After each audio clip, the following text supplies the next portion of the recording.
आज Doubtnut app download करें। Doubtnut पर अपने सभी गणित, रसायन विज्ञान, भौतिक विज्ञान और जीव विज्ञान के डाउट्स का करो सफाया। बस प्रश्न की फोटो खींचो, एक ही प्रश्न को क्रॉप करो और तुरंत वीडियो सोल्यूशन पाओ। अभी डाउनलोड करें। किसी जीवाश्म की आयु का निर्धारण आप किस प्रकार करेंगे, वर्णन कीजिए। क्वेश्चन में हमें किसी जीवाश्म की आयु निर्धारण की विधि के बारे में बताना है और उसको किस प्रकार से उपयोग में लिया जाता है ये बताना है।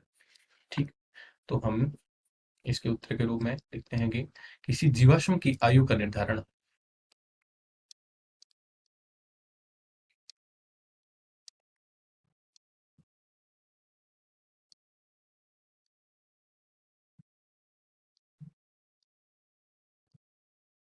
की आयु निर्धारण किस विधि से करते हैं? रेडियो एक्टिव कार्बन डेटिंग विधि के द्वारा। रेडियो कार्बन डेटिंग विधि के द्वारा। इस विधि के द्वारा जीवाश्म की आयु का निर्धारण किया जाता है कि ये कितनी पुरानी है। तो इस विधि की खोज सबसे पहले 1949 में 1949 में विलियम लिबेई व उनके साथियों ने की थी। विलियम लिबेई व उनके साथियों ने की थी। ठीक है, इस कार्बन डेटिंग प्रक्रिया में क्या होता है? कोई भी जीव होता है, जो कोई जीव जिसके जीवाश्म की हमें आयु का निर्धारण करता है, तो किसी जीव में दो कार्बन तत्व होते हैं।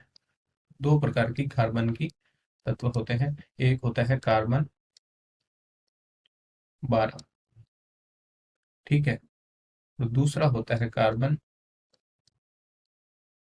14। ठीक है, एक होता है कार्बन 12 और एक होता है कार्बन 14। तो कार्बन 12 और कार्बन 14 में क्या फर्क होता है? कार्बन 12 में जो प्रोटॉन होते हैं उनकी संख्या कितनी होती है? 6 होती है। इसी प्रकार कार्बन 14 में भी प्रोटॉनों की संख्या कितनी होती है? 6 होती है। और न्यूट्रॉन में की कितनी संख्या होगी कार्बन 12 में? कार्बन 12 में न्यूट्रॉनों की संख्या हो जाएगी 12 माइनस 6 बराबर 6। इसी तरीके से कार्बन 14 में न्यूट्रॉन की संख्या कितनी हो जाएगी? बराबर 14 माइनस 6 बराबर 8 हो जाती है। कितनी हो जाती है? 8 हो जाती है। अर्थात कार्बन 14 में न्यूट्रॉनों की संख्या अधिक हो जाती है।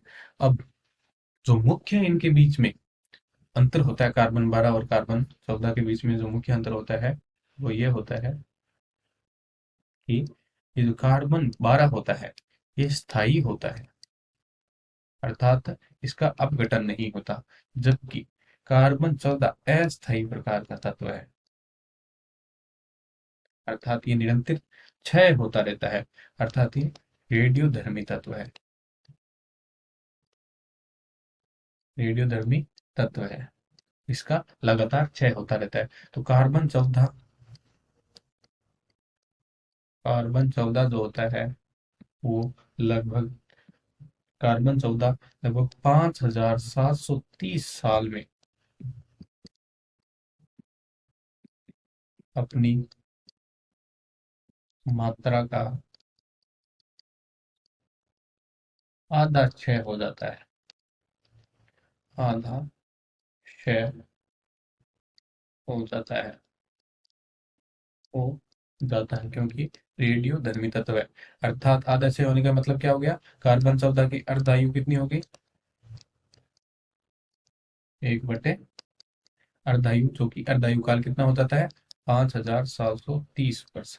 अर्थात 5730 वर्ष में वो अपने जीव की जब मृत्यु होती है तो 5730 वर्षों के बाद उस जीव में कार्बन 14 की मात्रा आधी रह जाती है।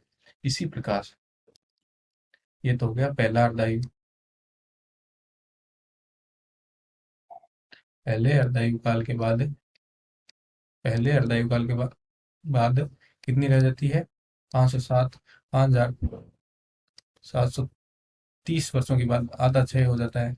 ठीक है, इसी प्रकार दूसरे अर्धायु के बाद कितना हो जाएगा? 1/4। इसी प्रकार तीसरे अर्धायु के बाद कितना 1/8 6 हो जाता है। कि इस प्रकार से कार्बन 14 का विघटन होता है।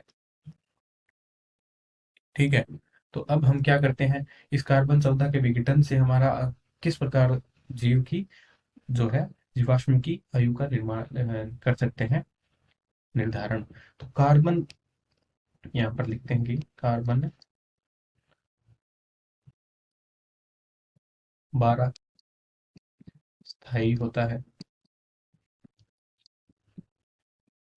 जो लगातार नियत रहता है। ठीक है, कार्बन 12 लगातार नियत है और कार्बन 14 लगातार क्षयित होता रहता है। तो किसी जीवाश्म की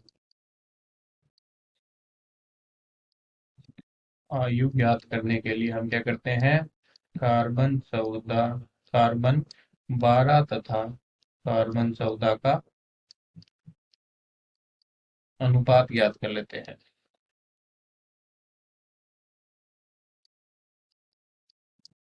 अनुपात ज्ञात कर लेते हैं। ठीक है, अब कार्बन 14 तो लगातार नियत रहा और कार्बन कार्बन 12 तो लगातार नियत रहा और कार्बन 14 लगातार क्षयित हुआ होता रहता है। तो इस अनुपात के द्वारा हम जीवाश्म की आयु का निर्धारण कर सकते हैं। ठीक है, परंतु इस कार्बन डेटिंग विधि है, इसकी एक कमी है कि 16,000 वर्ष पूर्व तक के जीवाश्म के द्वारा तक के ही जीवाश्म का ही इसके द्वारा पता लगाया जा सकता है।